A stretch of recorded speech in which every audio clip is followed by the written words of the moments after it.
Bienvenue dans l'épisode 13 de cette série de tutoriels consacrée à l'exploitation des données LiDAR HD de l'IGN dans ArcGIS. Aujourd'hui, nous allons voir comment modifier manuellement les classes d'un jeu de données LiDAR en utilisant l'outil de profil. Nous visualisons ici un jeu de données LiDAR qui a été classifié en partie de manière automatique, avec un certain nombre d'erreurs ici sur la végétation, sur la classification des câbles ou encore ici au niveau de mon pylône. Nous allons tout d'abord commencer par filtrer ce jeu de données LiDAR en retirant les points qui vont être inutiles ici, qui sont les points correspondant au sol.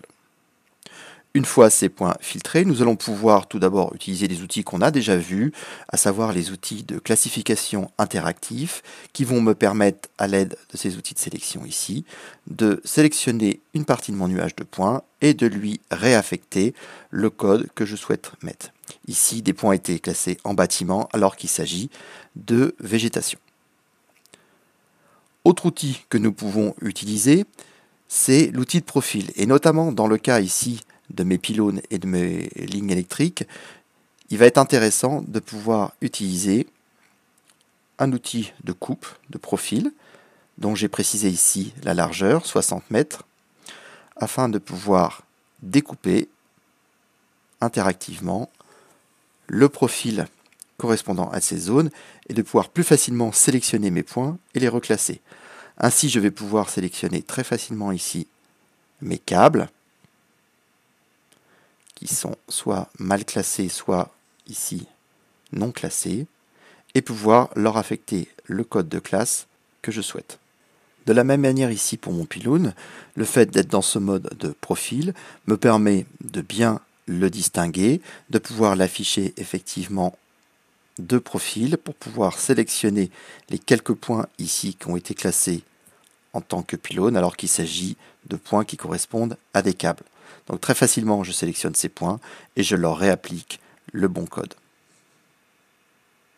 De la même manière ici, le fait de pouvoir me décaler par rapport à mon profil va me permettre de sélectionner un certain nombre de points qui là encore sont classés en pylône alors qu'il s'agit de points que je veux avoir en tant que câble.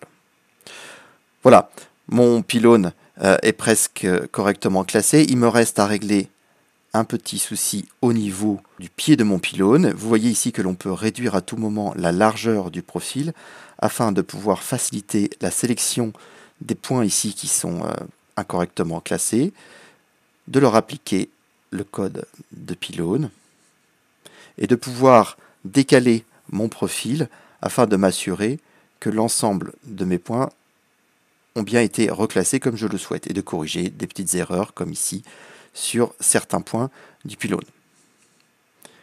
Il me reste encore à sélectionner quelques points ici qui sont en erreur, qui correspondent au pied de mon pylône et qui ont été classés en végétation, et de faire la même chose sur le quatrième pied de mon pylône avant d'avoir une classification totalement correcte. Quand je ressors du mode profil, je reviens à l'étendue initiale et je peux constater que mes points sont tous correctement classés.